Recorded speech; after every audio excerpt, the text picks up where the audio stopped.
siya. Tana, maglibang ka muna at huwag mo munang isipin si Efren para di ka ma-stress. Ang tigas ng katawan niya, parang bato. Grabe, ngayon lang ako nakayak ng ganito. Imbes na seryoso si Lenlen, ngunit naramdaman niya ang matigas na katawan ni Nando. Talaga ba, kuya? Ipapasyal mo ako? Oo. Sige, bihis ka na. Para maaga tayo makauwi mamaya.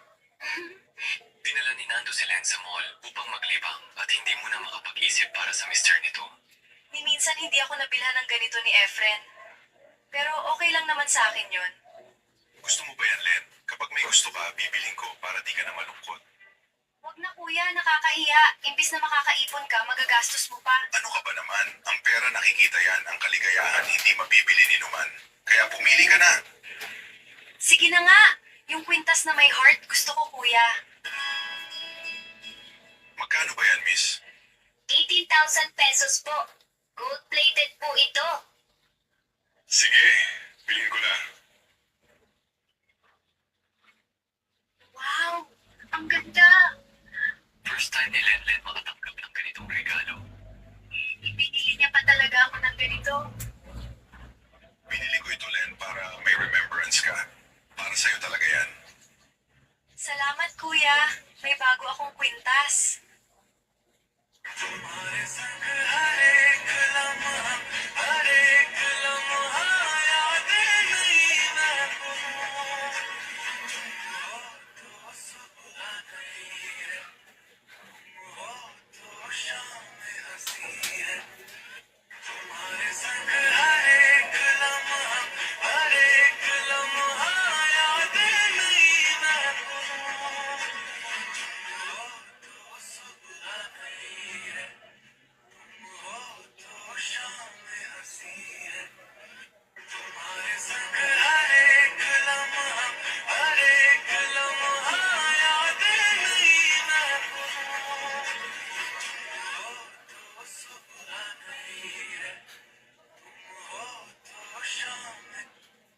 Ipanglugos.